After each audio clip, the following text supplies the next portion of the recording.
Bienvenue dans cette toute nouvelle vidéo preview PSG Bayern à 2 jours du grand choc. Comment aborder ce match pour le Paris Saint-Germain, quel adversaire en face et quel système à mettre en place. Cette vidéo va s'articuler en 3 parties. La première sur le système de jeu, c'est-à-dire sur tout ce qui est aspect positionnel. La deuxième phase, ce sera sur l'aspect tactique, donc en fonction de ce positionnement, comment tes joueurs se comportent sur le terrain.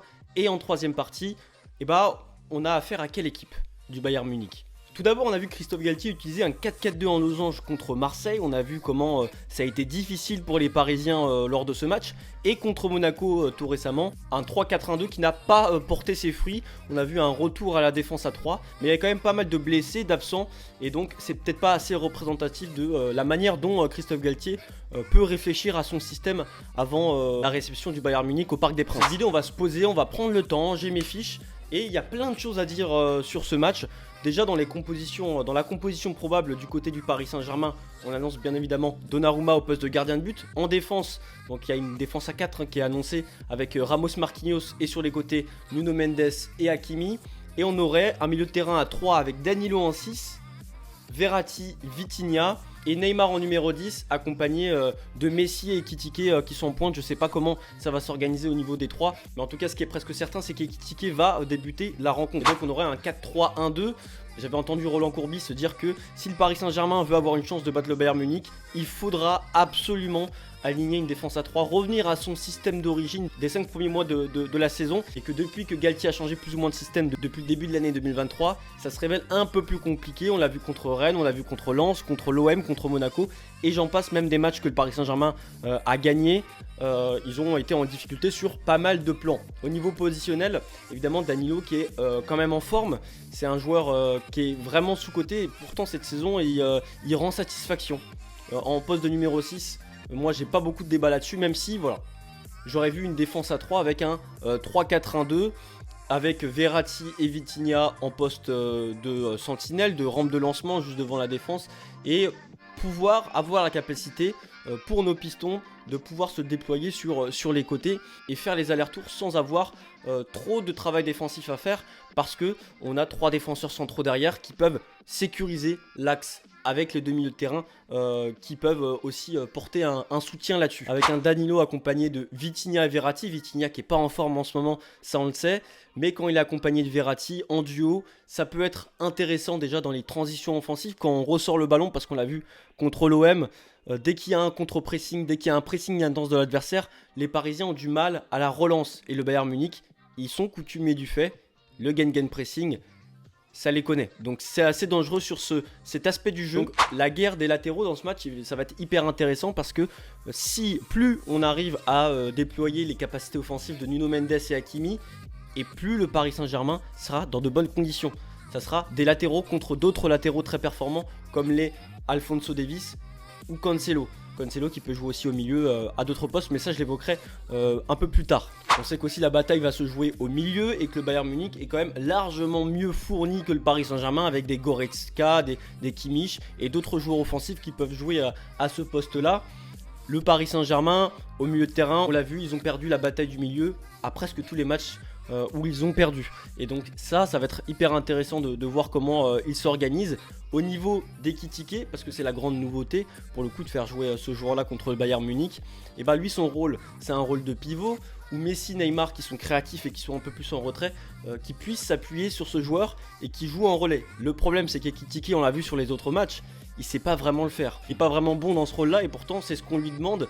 Il a un peu ce profil-là de pouvoir être un point de fixation, même si aussi il gère énormément la profondeur. Et qu'en l'absence d'Mbappé, on a besoin aussi de cette profondeur.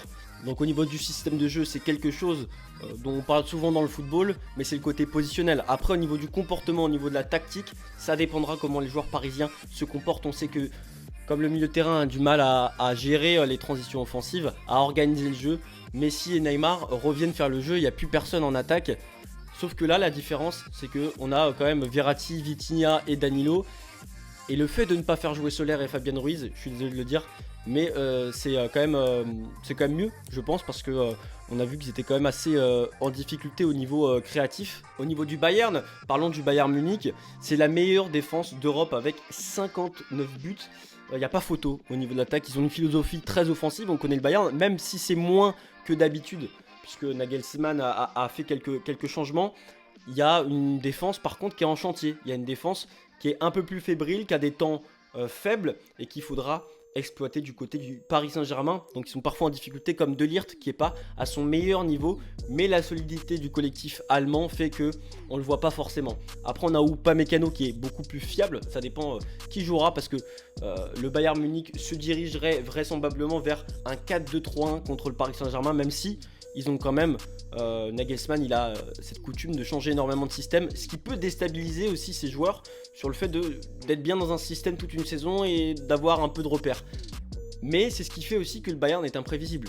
C'est quand même hyper dur de prévoir une compo côté Bayern parce qu'on sait que Cancelo peut jouer au milieu de terrain, il peut jouer ailier, il peut jouer latéral, Kimmich, il peut jouer à tous les postes aussi. J'ai déjà vu des Sané en numéro 10, des Musiala sur le côté, Musiala en numéro 10. C'est assez alternatif.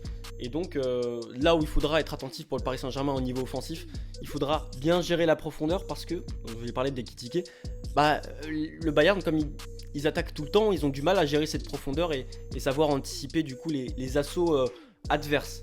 Je le rappelle, pas de Mazraoui, pas de Lucas Hernandez, pas de Mané, pas de Neuer. C'est pas grave parce que le Bayern Munich est quand même très très bien fourni, surtout avec le recrutement de Cancelo tout récemment.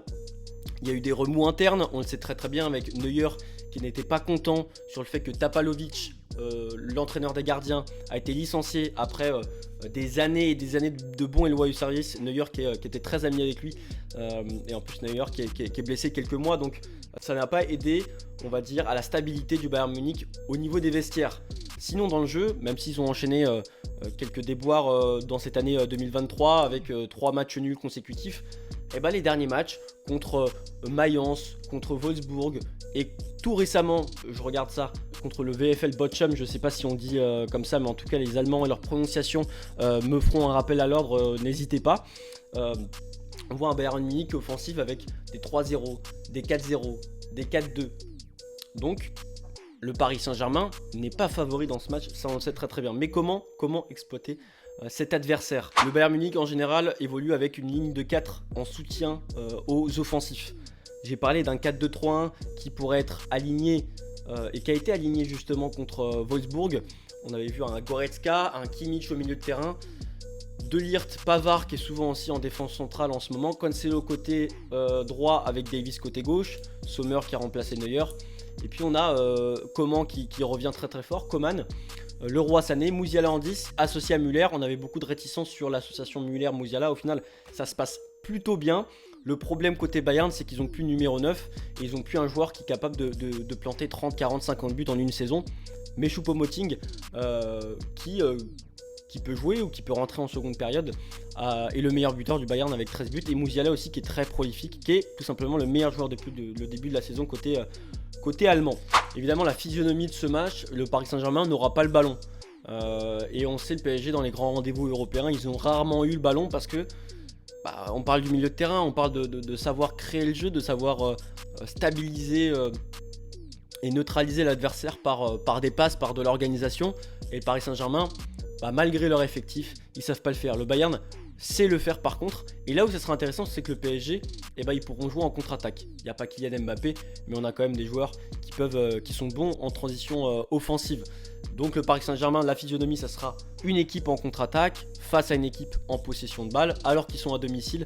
Mais le Paris Saint-Germain a très bien montré que sur leur rare contre-attaque dans les grands rendez-vous, ils pouvaient être très efficaces.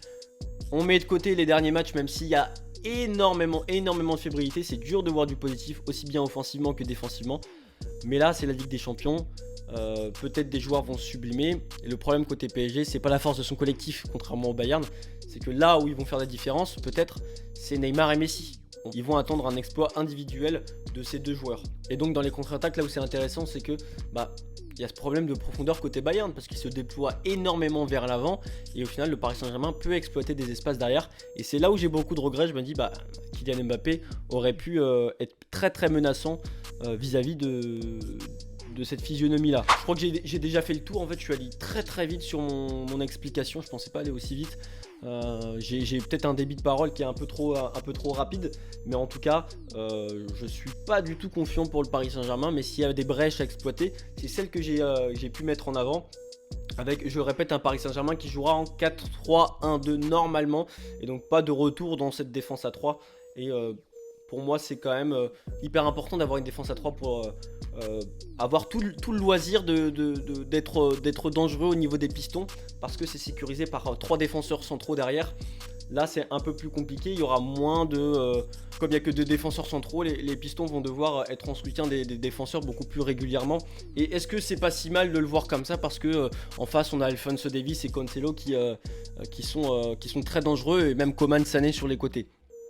Donc le match, moi je le vois avec un Bayern Munich qui s'impose contre le Paris Saint-Germain, même si j'aimerais que ça soit le contraire, mais là on nous a démontré sur les derniers matchs et sur les points clés tactiques sur lesquels on se penche, le Bayern Munich se dirige vers une victoire au Parc des Princes. Ça sera peut-être différent à l'Allianz parce que il y aura des retours côté parisien, il y aura Mbappé qui sera revenu, mais en tout cas là dans l'instant T, c'est compliqué de voir une victoire parisienne, et j'espère qu'ils vont me donner tort, qu'ils vont me faire mentir. Mais en tout cas, un match qui s'annonce très très compliqué pour les Parisiens. Dites-moi en commentaire ce que vous pensez de ce match. Quels sont les éléments, les points faibles à exploiter côté Bayern. Peut-être que vous regardez les matchs du Bayern Munich. Merci d'avoir suivi cette vidéo. N'hésitez pas à liker, commenter et vous abonner à cette chaîne. Et surtout, je vous annonce qu'il y aura une vidéo réaction mardi soir pour PSG Bayern. Je serai entouré de mes collègues pour ce match. Parce que voilà, pour les grands rendez-vous, vidéo réaction, vous avez l'habitude sur cette chaîne, et vous devez avoir l'habitude parce que ça va, on va enchaîner ces vidéos là, parce que je sais que ça plaît à beaucoup de gens parmi tous les abonnés qui sont présents sur cette chaîne. Et on se retrouve mardi soir pour peut-être un match d'anthologie. C'est ciao.